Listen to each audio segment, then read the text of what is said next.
अमित भाटी जी। राधा वल्लभ सिंह। राधा वल्लभ श्री हरिवंश महाराज जी, आपके चरणों में कोटि कोटि नमन। महाराज जी, श्री जी की कृपा से आपसे पहले भी एक प्रश्न पूछ चुका हूँ कि अगर कोई माँ बहन के साथ हिंसा कर रहा हो तो हमें क्या करना चाहिए। गुरुदेव, आपके इसका जवाब बहुत ही सुंदर दिया। आशा है उससे लोग काफी प्रेरित हुए होंगे। गुरुदेव, आपको आज के समय में लाखों लोग सुन रहे हैं और आपकी वाणी पर लोग काफी अमल भी कर रहे हैं। आज के समाज में आपने राधा नाम की एक नई ऊर्जा प्रदान की है। गुरुदेव, आज के भी प्रश्न से इसमें पहली बात यह है कि फिर हम प्रार्थना करते हैं, साउंड में कोई सामर्थ्य नहीं होती, बात मशीन की होती है। मशीन हटा दो तो साउंड कुछ नहीं बोल पाएगा।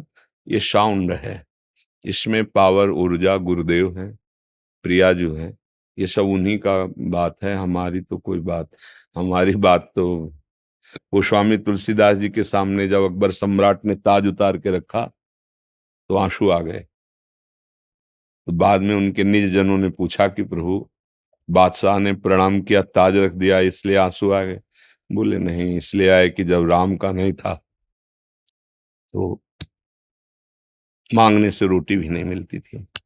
आज राम ने स्वीकार कर लिया तो बादशाह भी ताज उतार के रखता है। बात नहीं, उनकी स्वीकृति से है, अपने लोगों का क्या है।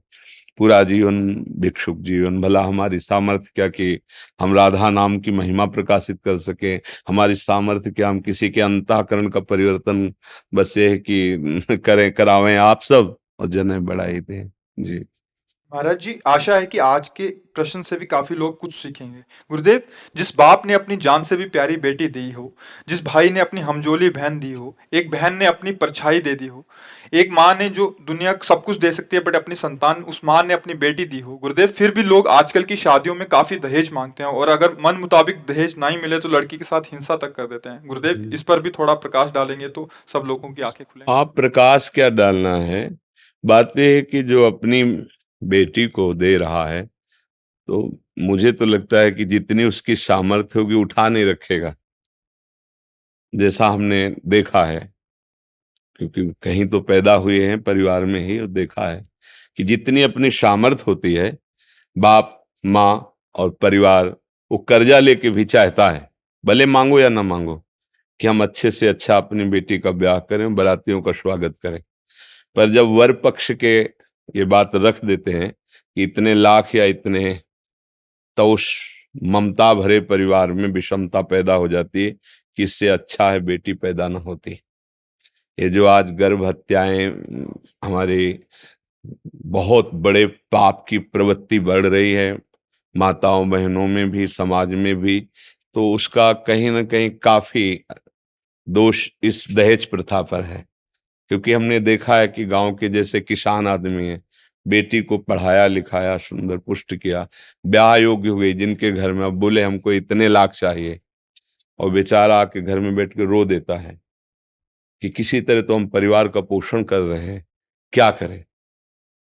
अब बेटी का ब्याह करना है, थोड़ा खान पान हो रहा हो जिस घर में, थोड़ा लड़का अच्छा हो, और वो इतने लाख मांग रहे हैं, और अपनी खेती पूरी जमींदार के यहाँ रख देता है, और ब्याज पे ब्याज वो लगा, मतलब कितना उसको अब क्या सोचेगा पड़ोसी जो देखा दशा कि यार इससे अच्छा मार दो। बुद्धि भ्रष्ट हो गई दहेज प्रथा के भय से। अच्छा, कुछ ऐसे हम वहाँ थे निम्बुआ घाट, गंगा जी के किनारे भ्रमण करते, फतेहपुर जिले में है। तो ऐसे संतों के पास तो आते थे ना दर्शनार्थ या संभाषणार्थ, तो एक गृहस्थ ब्राह्मण परिवार के आते थे। तो अब जब मार्ग में चल रहे हैं तो कभी कोई ना कोई बात तो हो ही जाती है भागवतिक।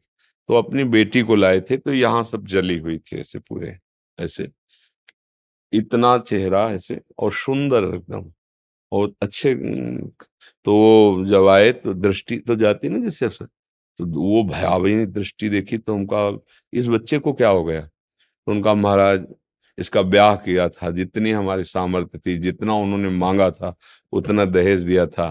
पर वो लोग, अब जो सुशील बच्ची थी, जब वो बता रहे थे तब उसके आंसू चल रहे थे उस बच्ची के।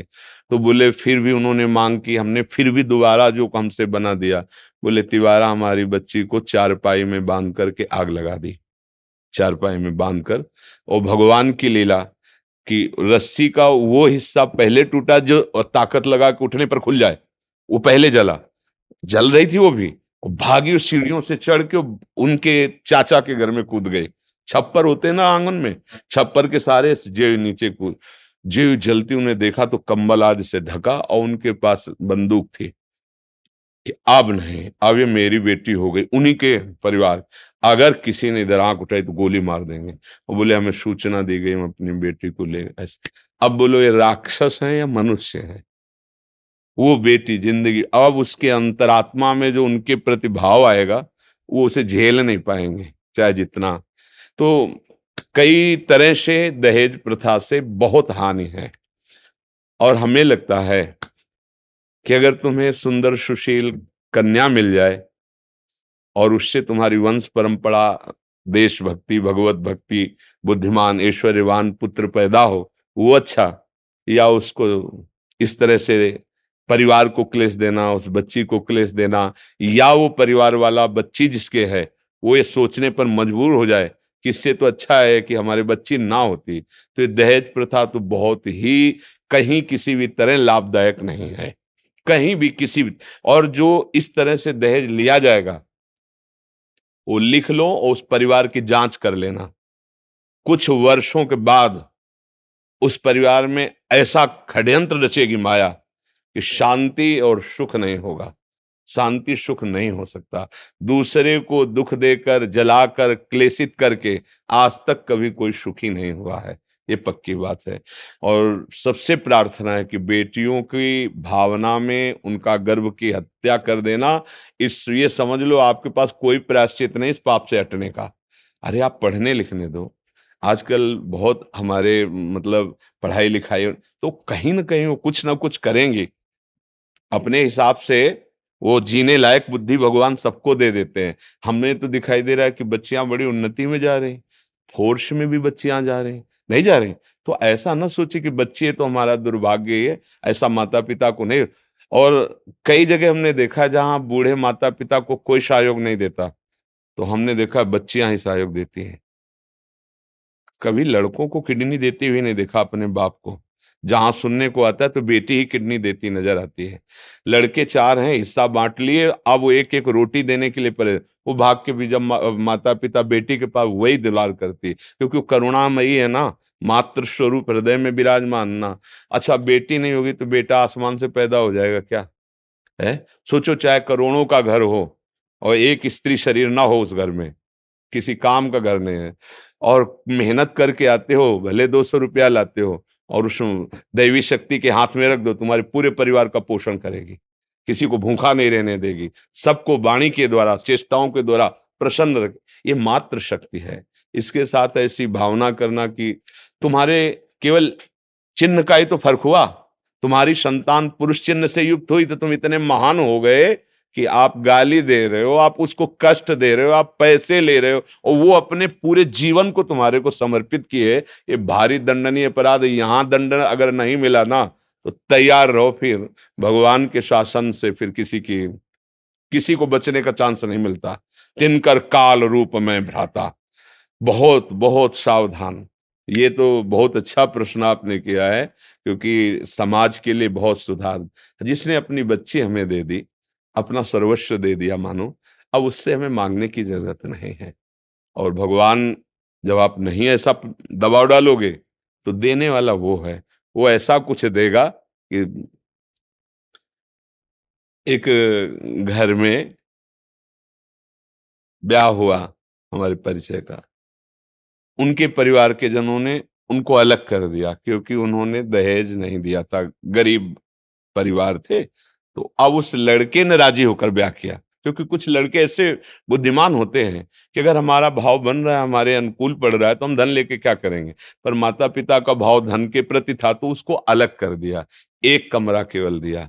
फिर इतना द्वेष बढ़ा परिवार का कि उसको जहर दे दिया और वो विक्षिप्त हो गया, मरा तो नहीं पर पागल हो गया। तो अब उसकी लड़की की दशा, सब कुछ परिवार वालों ने ले लिया, एक कमरा दे दिया, 1-2 बीघा जो खेती वो करने लायक नहीं, क्योंकि रोड में वो बैठा।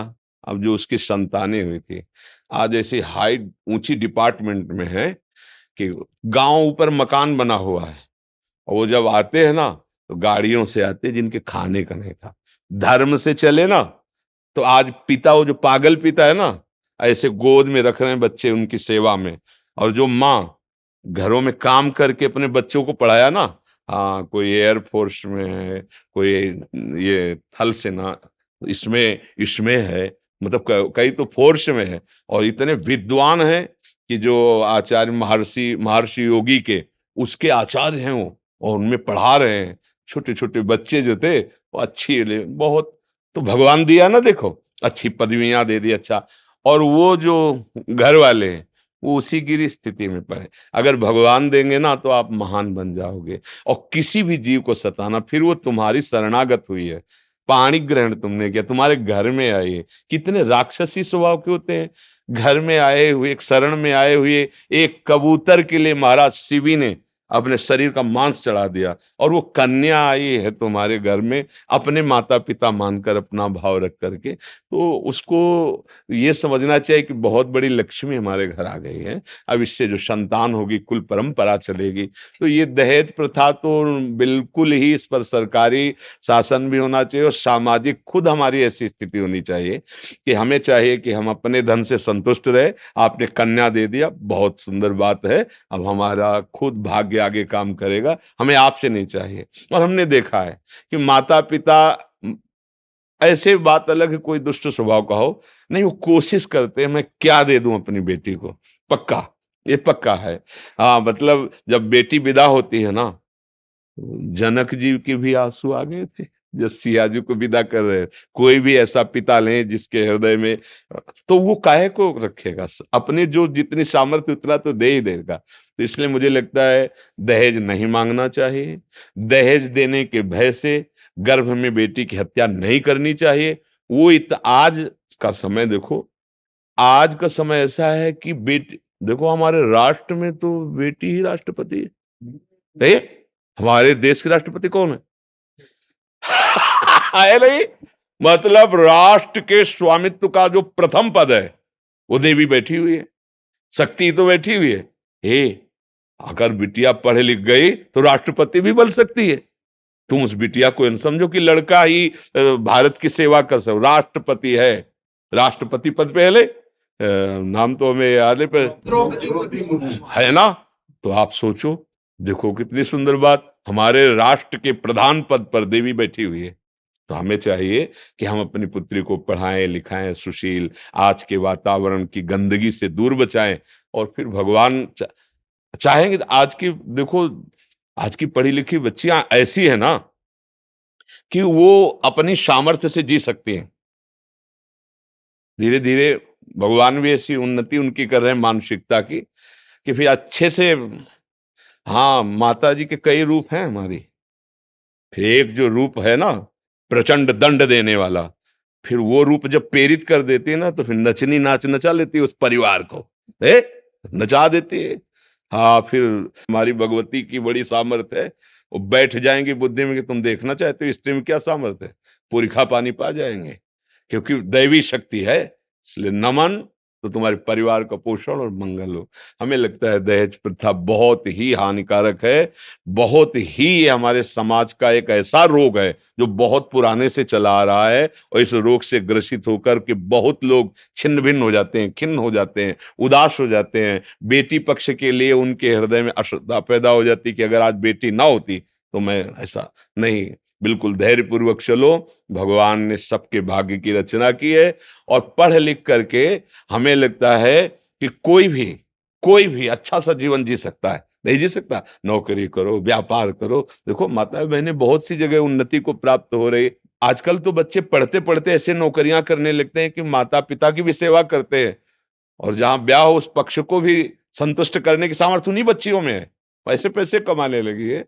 तो पर दहेज लेने वाली भावनाओं का त्याग कर देना चाहिए। हाँ, सब नौजवान भाई समाज सुधारक बनो, व्यसन त्यागो, गंदी बातें गंदी आदतें जो हमारे समाज में फैल रही, एक दूसरे मिल करके रोको। अगर आप रुके और एक मित्र को रोका तो दूसरे को रोकने की सामर्थ्य रखता है।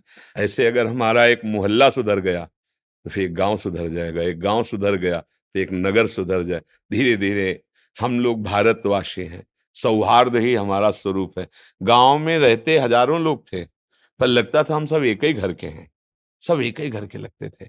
आज जो हमारी विविधता भावनाओं में, ये ऊंचता नीचता, ये सब बड़े छोटे, ये सब जो धन को लेकर के, जन्म को, कुल को लेकर के कई तरह, ये सब मानसिकताएं केवल हैं। हम एक ही प्रभु के बच्चे हैं। अगर हम अच्छे आचरण से चलें तो हम मनुष्य जीवन बड़ा आनंद में, सुख में व्यतीत। अच्छा, ये हमारे जवान भाइयों को ही जरूरत है, क्योंकि यही हमारे देश के भविष्य हैं।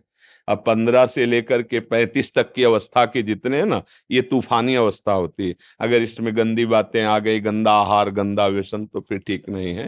हाँ, अच्छी समाज का संगठन करो और स्वयं अच्छे बनो और दूसरों को अच्छाई के मार्ग पर चलने का सहयोग दो, प्रेरणा दो।